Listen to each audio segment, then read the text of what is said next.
What's up, Packer fans? Back again, week 9. The Packers at home this week against the Los Angeles Rams. The Packers just need to keep playing their game and not have so many penalties. Oh my goodness, 11 penalties. That really 99 yards. I mean, they had more yards and penalties than any other stat. Like the no Packer had 99 yards. No Packers hit 100 yards this year in anything. Well, Love hasn't thrown for 300. No running backs ran for 100. No receivers caught for 100. Dobbs was close with 95 yards and 9 catches against the Lions. But the Packers, they just keep shooting themselves in the foot. It's over and over and over again on every single drive. Even like in the fourth quarter when they're trying to make the comeback, they've got a 4th and 16. Like, that's pretty much impossible to make. And Jordan Love ran for 15. Harrison Smith knocked him down. But I mean, just the Packers need to figure out how to limit these mistakes. You can see the talents there. I really don't think this is Jordan Love's fault. I like what I see out of Jordan Love. I like what I see out of the offensive line once they put Yash in. They keep saying Josh Myers is playing the best football of his career. I still don't see it. I like Zach Tom there. Shuffle some other guys around, and you have a better offensive line overall. But they are sticking with it. Packers just need to stop having all the penalties. It's like every time they do something good, there's a penalty. Anytime they have a drive, like a 1st and 10, there's a penalty. It makes it 2nd and 20 or 2nd and, or 1st and 20, whatever it is. It's so difficult to come out of those when you have a young team already. 3 and outs. They need to figure out a way to start fast. Run the football. Aaron Jones, 4 yards a carry. If you just keep giving it to him, you never don't have a first down. So 7 carries is just not good enough. So Packers need to figure it out a little bit on the offensive side of the ball. The defense seems to have been playing pretty well.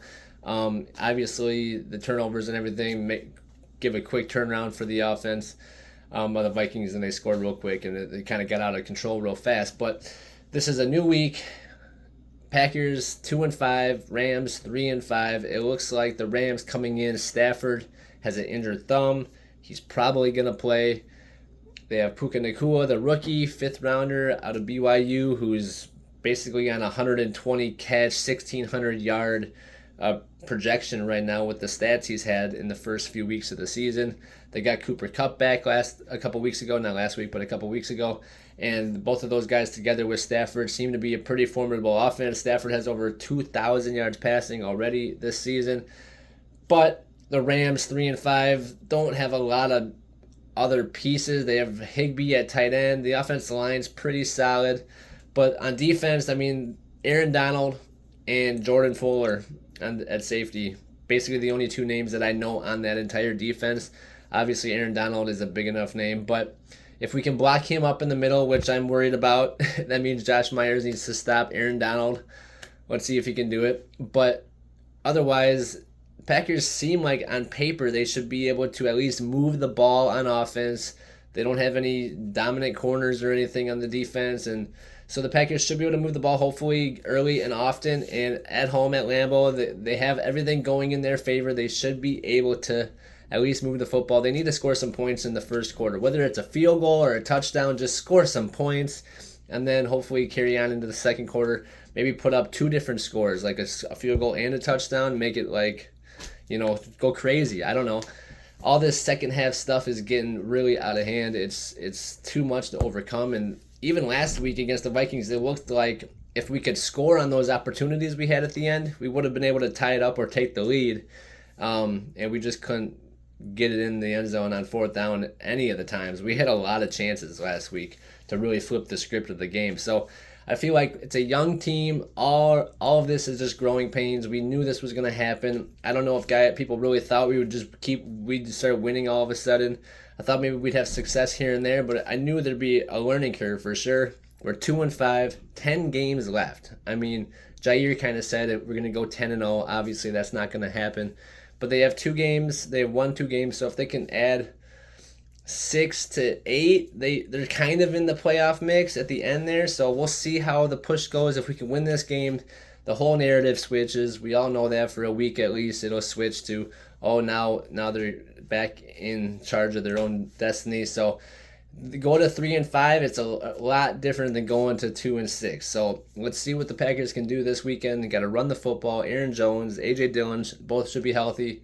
Offensive line's pretty much healthy. Hopefully Yash starts over Rasheed Walker. I don't know why Walker was starting. Yash has just played so much more football. So we'll see what happens with the offensive line, see what kind of adjustments they make. But Musgraves should be good. Watson's good. Dobbs is good. Reed is good. Wicks is good. So the offense has playmakers. We have guys. We just need to block it up, catch the football. Wicks had a bad drop last week, but I still like what I see out of that kid. Get it to Romeo Dobbs. He's your possession receiver. He's basically your number one. Watson's just not turning into the number one. He's kind of a deep threat, but he doesn't go for the ball. He doesn't make, you have to go through the defender to try to catch it. That's your ball. Go get it, Watson. You have to start doing that. Without doing that, you're not going to get the flags that you're trying to get every single time, and it's just wasted downs. And we've had a lot of try to force it to him moments, and he just doesn't make the play. Dobbs, when we kind of try to force it to him, he seems to make the play. Those one-on-one contested catches, he does go up and get it. Wick seems like a guy that would too. We haven't seen Malik Heath at all. I thought we'd see him a little bit, but he's been on the sidelines. He doesn't even suit up, I don't think, because Wicks has played so well. And then Jaden Reed has really played well too, except for the drop that he had that he basically gave it to the defender for an interception. Tough play to watch. But on the defensive side of the ball, we all know we just traded Rasul Douglas to the Buffalo Bills for a third-round pick. We also gave him a fifth-rounder, which is fine. I guess you plan for the future. Douglas was due $11 million next year. Kind of a lot for a corner. Defense is trying to go younger. Let's see what Valentine can do. Carrington, let's see what he can do. Number 37. I liked him coming out of college. I liked him in preseason. We'll see what he can do as kind of the starter. He's going to get burned a little bit. He's young, but we'll see if he can develop. I think he's going to make a play or two, and especially against Stafford, if his thumb is hurting him and we can get some pressure on him like we have been. We have a few guys over 4 sacks this season. Preston Smith, Rashawn Gary. It's pretty impressive to see this this defensive line get after it. Kenny Clark has over 4 sacks now too, so there's 3 guys with over 4 sacks. But we need to get more pressure. Lucas Van Ness had a sack his first game, hasn't had one since. But then guys like Devontae Wyatt, he had a fumble recovery. Preston Smith probably played his best game this season. He had 2 sacks, a forced fumble, and then 2 pass defense. So the defense is starting to get going. We had no real issues on the back end. We stopped the run against the Vikings. We just couldn't stop them on third down. It was 3rd and 8 every time, and they kept getting first downs. Guys would be wide open. I don't understand it. If there's a guy wide open, just cover him. Why not? I don't know. But so far, the season hasn't gone the way we've wanted it to, but I think this could be a turning point here. We get a win, go on a little streak. I know the schedule gets more tough, but we do have a good squad, and if we can stop shooting ourselves in the foot, our penalty yards can't be the most yards of any stat for any player. We need to have guys step up. We need to stop shooting ourselves in the foot. We need to start making plays, catching the ball. Love's not playing bad. I really don't think all of this should fall on Love. I like what I see. If the Packers do end up kind of losing out and he doesn't really show any progression, then that's an issue. But as a team, they need to show progression. They need to stop having all the penalties. They need to start actually showing what they can do. Because in the second half, when they stopped shooting themselves in the foot, they looked pretty decent. They couldn't score points last week, but it looks like this is a team that's just learning and figuring it out, and I like the youth movement. I like the learning curves they're going through. I think they're all going to be better for it, and if we just stick with it, I think this team can be really good. Jordan Love seems like he could be the answer. We all got to remember that not every quarterback gets it right away. I see the talent. There's a few throws. The one where the defender almost got it and Wicks caught it. That was pretty. It was just on a dime. The defender's hand went like that. Boom. So there's a lot of plays you see Love make that are pretty impressive. One, he was getting tackled and he still threw out of it. That was really nice. And then the first play of the game when he got it to Dobbs for a first down that got called back, he was scrambling around and everything, and that was a really nice play. So a lot of stuff that Jordan Love's doing, I think we need to get him rolling out more where he has an option to run it or throw it, because he is really good with his feet. He's 6'4", he's a big body, everything like that. And then we got to stop handing it off to A.J. Dillon out of the shotgun. Making that big man sidestep and then run forward, just not a good play. Do it out of the eye, out of the single back. I've been saying it for weeks.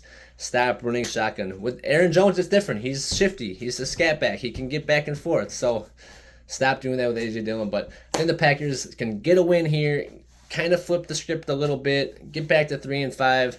That'll be huge moving forward. I know the schedule gets more tough, but I think the Packers can start winning some of these games. I don't think they're going to lose out. I don't think, like Jair said, we're going to win out, but I think losing Douglas is going to be tough, but other guys are going to have to step up, and I think we have the players to do it, and it's just other guys are going to have to step up in their area, but I think the Packers can get this win against the Rams.